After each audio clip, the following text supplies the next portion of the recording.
네, 이번에는 다른 책을 두 권 소개하겠습니다.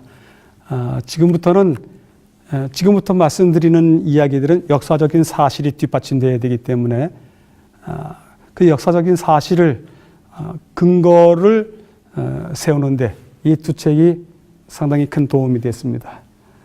주제와 메시지 중심의 오경개론, 문화적 배경에 비추어 본 모세오경, 남대극 목사님께서 쓰신 책인데 이 두 권의 책에 많은 자료를 얻게 되었습니다. 지금 시간부터는 제2부입니다. 제2부는 출애굽 시대 때 이야기입니다. 제1부 보조들의 시대에 대한 더 많은 이야기가 있지만 모든 것을 다 다니기에는 시간도 그리고 우리의 준비된 강의 계획도 지나친 것이기 때문에 1부는 마감하고요. 출애굽에 대한 이야기를 하도록 하겠습니다. 출애굽기입니다. 출애굽기는 창세기와는 조금 다르게 우리가 특별한 관점으로 봐야 됩니다. 왜냐하면 출애굽이라고 하는 그 사건이 있었던 역사는 하나님의 또 다른 계시이기 때문에 이 계시를 더 명확히 이야기하기 위해서, 하나님의 뜻을 더 명확히 이야기하기 위해서 이 땅에서의 역사가 어떻게 지나갔는지를 확인해 봐야 됩니다. 그런 입장에서 출애굽기는 상당히 조심스러운 책이기도 하지만 더욱더 뚜렷한 책이기도 합니다. 그래서 역사 현장에서 일어난 사건으로서 역사 안에서 활동하시는 하나님을 보는 책이, 그 메시지가, 그 사건이 출애굽입니다. 역사는 하나님을 드러내는, 계시하는 가장 중요한 무대이다 하는 이야기가 신학책에는 여러 곳에 적혀 있습니다. 그만큼 역사가 중요한 것입니다. 그래서 그 역사 이야기 때문에 아까 설명드렸던 이 두 권의 책을 여러분들에게 소개시켜 드리면서 역사로서의 출애굽이 언제 있었는지에 대한 이야기, 그 이야기를 이제 풀어나갈 것입니다. 그래서 오늘 지금 이 시간은 출애굽 사건에 대한 성경의 진술이 어떠한지, 또 정치적 사건으로서의 애굽 왕들의 역사는 어떠한지, 하나님의 계시 사건으로서의 출애굽은 어떠한지에 대해서 살펴보도록 하겠습니다. 출애굽에 대해서 성경은 이렇게 이야기합니다. 이스라엘 자손이 애굽 땅에서 나온 지 480년이요. 솔로몬이 이스라엘의 왕이 된 지 4년 15월 곧 둘째 달에 솔로몬이 여호와를 위하여 성전 건축하기를 시작하였더라. 아주 명확하게 나와 있습니다. 성전 건축을 하기 시작했습니다. 그리고 출애굽, 성전 건축때서부터 출애굽 때까지 480년이 지났다고 이야기합니다. 이 성전 건축 역사는 비교적 출애굽보다, 그 이전 시대보다도 명확한 시대이기 때문에 연대가 나와 있습니다. 연대가 나와 있기 때문에 967년, 966년 BC라고 봅니다. 그래서 이 시기서부터 480년을 올라가면 출애굽은 1447년 아니면 6년 기원전 그 시절에 있게 된 실제 사건입니다.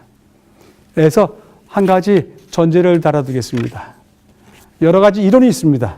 출애굽이 언제 있었느냐? 13세기설과 15세기설이 있는데 오늘 제가 설명드릴 때는 15세기설을 기준 삼아서 하는 것입니다. 그것이 성경에 더 가깝다고 여겨졌기 때문에 택하는 것입니다. 우리 교회의 많은 신학자들이 1450년경을 지지하고 있습니다. 요셉을 알지 못하는 왕에 대해서 아는 것이 중요합니다. 왜냐하면 요셉을 알지 못하는 왕이 나타나서부터 이스라엘 백성들이 학대를 당하고 핍박을 당하게 됩니다. 요셉과 그의 모든 형제가 그 시대의 사람은 다 죽었고, 형제와 그 시대의 사람들은 다 죽었고, 요셉을 알지 못하는 새 왕이 일어나 애굽을 다스리더니, 요셉을 알지 못하니까 어떻게 할까요? 히브리인들을 이제는 노예처럼 학대하는 것입니다. 자, 그래서 요셉이 총리였던 그 시절과 요셉을 알지 못했던 새 왕이 일어났던 시대를 이야기해 보면, 요셉이 총리였던 그 시절은 애굽의 17대 왕조라고 하는데, 그때 힉소스라고 하는 사람들, 힉소스족이 그때는 애굽을 다스렸다고 합니다. 그런데 요셉을 알지 못하는 왕의 시대는 18대 왕조로서 아흐모세가 세운 신왕조 시대입니다. 애굽의 신왕조 시대입니다. 볼까요? 애굽의 17대 왕조는 중왕국 시대로서 팔레스타인계의 셈족인 아모리 사람들이 애굽을 다스렸습니다. 같은 셈족 계열이니까 히브리인들에게 우대 정책을 폈습니다. 요셉의 영향도 있었겠죠.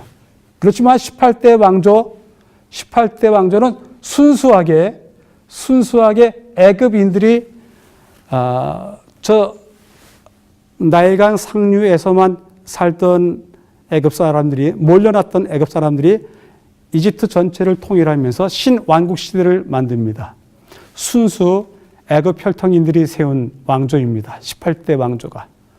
그러다 보니 그 이전까지 우대를 받던 히브리인들이 이 순수 애굽인들이 세운 18대 왕조에서부터는 어려움을 겪게 됩니다.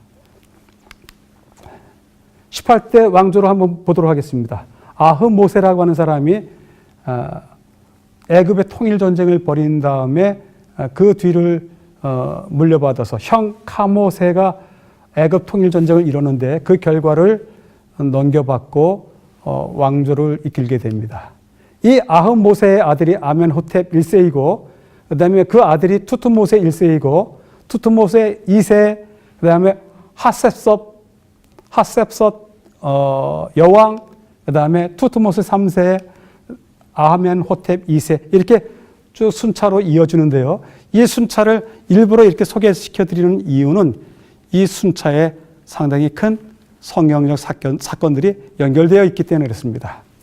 아멘호텝 1세는 아직까지 히브리인들을 학대하지 않습니다. 왜냐하면 왕권을 정립해야 되고 영토를 구축해야 되고 신전을 구축해야 되고 이런 일들 내부적으로 통제해야 되는 힘을 모아야 되는 일이 있었기 때문에 아멘호텝 1세 시대 때는 유대인들에 대한 히브리인들에 대한 학대가 언급되지 않습니다.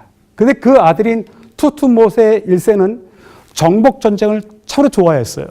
그래서 가나안 땅으로도 진출해서 전쟁을 벌이고 그 위까지도 올라가면서 영토 확장 정책을 벌였습니다. 그러면서 전쟁을 좋아하다 보니 많은 인력이 필요하지 않겠습니까? 그 필요한 인력 때문에 히브리인들을 학대하고 그다음에 그 노동력을 착취하기 위해서 히브리인들을 노예로 삼습니다. 요셉을 알지 못하는 왕이라고 지칭하는 그 왕이 투트모세 1세가 아니겠는가 많은 학자들이 이야기하고 있습니다. 투트모세 2세는 정말 짧게 왕위를 넘겨받고 요절하게 됩니다. 근데 투트모세 1세의 친자는 아닙니다. 서자로서 왕위를 넘겨받았는데 투트모세 1세의 문안 동료가 있습니다. 그 문안 동료가 핫셉섯입니다. 핫셉수트라고도 하고 핫셉섯이라고도 하는데 여왕이 되었습니다. 남편이 또 투트모세 1세 서자의 아들이지만 투트모세 1세가 자기의 친딸과 더불어 결혼을 시키는 바람에 왕이 됐고 그다음에 왕이 급히 죽자 또 딸이 여왕으로서 등장하게 됩니다. 애굽 역사상 가장 위대한 여왕으로 불립니다. 이 핫셋섯이 모세의 양모로 여겨집니다. 투트모세 2세는 모세와 더불어 다투면서 컸던 왕입니다. 그래서 모세와 경쟁하면서 자랐던, 그래서 모세를 가나안 땅까지, 미디안 광야까지 쫓아냈던 그 시절의 그 왕으로 여겨지고요. 그다음에 아멘호텝 2세가 바로 홍해 사건과 관련되어 있는 왕으로 여겨집니다. 그래서 요셉을 알지 못하는 왕의 시대에서부터 계속해서 히브리 민족과 연관이 되어 있습니다. 투트모세 1세입니다.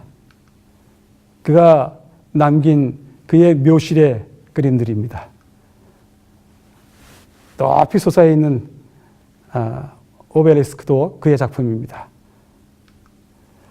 그 다음에 모세를 건져낸 하셉수트 여왕입니다. 이 여왕이 만든 장제전입니다. 아주 어마어마한 유적지입니다. 산과 돌산을 품고서 아래 장제전, 그러니까 사람이 죽으면 그 죽은 자를 사후 처리하는 의식을 거치는 전이죠. 그 전을 갖다 직접 건립을 했습니다. 아주 아름다운 건물입니다. 하세스트의 석관입니다. 그녀가 잠들어 있던 석관도 발굴이 됐습니다. 투투모세 3세, 모세와 다투었던 투투모세 3세입니다. 투투모세 3세의 흔적도 룩소로에 가면 남아 있습니다. 여기에 그려져 있는 룩소로의 벽에 그려져 있는 부조의 이 왕이 그입니다. 그리고 이제 마지막으로 아멘호텝 2세인데 홍해에 머물게 되는, 빠지게 되는 비운의 왕이기도 합니다. 이를 비운의 왕으로 보는 까닭은 이 왕의 첫 아들에 대한 기록이 중간에 사라집니다. 장자대왕 때 죽었을 것으로 추측이 되는 아들입니다. 태자가 왕 위를 넘겨받는 것이 아니라 둘째 아들이 왕 위를 넘겨받게 됩니다. 이 아멘호텝에 대한 그림도 부조도 여전히 남아 있습니다. 왕들은 다 자기의 역사에 대해서 흔적으로 남겨놨습니다. 그래서 지금도 우리가 가면 룩소로에 가면 볼 수가 있습니다. 출애굽 사건이요. 이 출애굽 사건이 주는 메시지가 몇 개 있는 것 같습니다. 그 몇 개 있는 것 중에서 첫 번째 이야기는 이것이 아니겠는가 생각이 듭니다. 약속은 이루어진다라는 것입니다. 출애굽은 절대적으로 하나님의 언약에 따른 성취의 사건입니다. 여호와께서 아브라함에게 이르시되 너는 정령이 알라 내 자손이 이방에서 개게 되겠고 섬기겠고 400년 동안 자손을 괴롭게 하리라. 그런데 430년이 마치는 그날에 여호와의 군대가 다 애굽 땅에서 나왔은즉, 좀 정확한 예언의 성취를 이야기하죠. 두 번째는 출애굽 사건은 하나님이 처음으로 하나님의 이름을 밝히는 사건입니다. 나는 스스로 있는 자니라 나를 너희에게 보내신 이는 너희의 조상의 하나님 곧 아브라함의 하나님이요 이삭의 하나님이요 야곱의 하나님이요 여호와라. 이는 나의 영원한 이름이요 대대로 기억할 나의 표본이라. 출애굽 때 처음으로 하나님이 자신의 이름을 밝히십니다. 그전에는 어떻게 했을까요? 나는 여호와로다. 내가 아브라함과 이삭과 야곱에게 전능의 하나님으로 나타났으나 나의 이름을 여호와로는 그들에게 알리지 아니하였고, 이 성경 구절에 의하면 출애굽 사건 이전에 아브라함, 이삭, 야곱, 요셉으로 이어져 내려가는 그 시대의 하나님은 전능의 하나님이지 여호와 하나님은 아니었습니다. 그런데 오늘 여기 출애굽 사건을 통해서 하나님께서 당신의 이름을 밝히십니다. 이름을 상대방에게 알려준다는 것은 상당히 중요한 일입니다. 아무에게나 나의 이름을 알려주는 것은 아닙니다. 그 이름을 알려줬다고 하는 것에 대한 뜻은 여러분들 스스로도 생각하셔도 놀라운 사건이 될 것입니다. 세 번째, 이 출애굽 사건에서 보여주는 정말 놀랍고 독특한 하나의 또 메시지가 있는데 그것은 무엇이냐면, 여기 보세요. 세계가 다 내게 속하였느니 너희가 내 말을 잘 듣고 내 언약을 지키면 너희는 모든 민족 중에서 내 소유가 되겠고 내게 대하여 제사장 나라가 되고 거룩한 백성이 되리라. 정말이지 너무너무 놀라운 약속이에요. 이 많은 민족과 나라들 중에서 하나님은 이스라엘을 하나님의 소유로 삼으시면서 약속을 맺으시고 있습니다.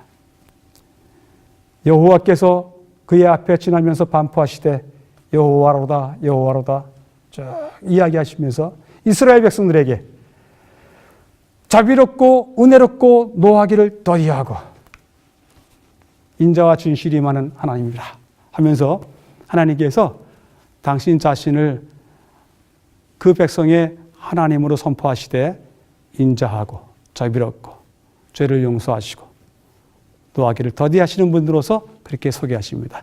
이런 하나님은 지금도 마찬가지입니다. 애굽의 카이로입니다. 카이로 상공을 날면서 찍으면 이런 사진이 나옵니다. 다 황색입니다. 도시 전체다가 황색입니다. 이 카이로 상공을 날면서 그런 생각을 해보았습니다. 여기가 하나님께서 그 역사를 베푸시던 땅이라고, 그 땅이기에 너무 감격스럽다. 하나님은 무슨 일을 하셨는가? 바로 한번 디뎌보자. 아주 감격스러웠습니다. 누구든지 다 그럴 것입니다. 정말 우리가 섬기는 여호와 하나님이 살아 숨 쉬면서 백성들과 벌였던 사건들, 그 사건들이 이 땅에서 시작되었습니다. 이 땅의 모습이 어떠한지 또 보도록 하겠습니다.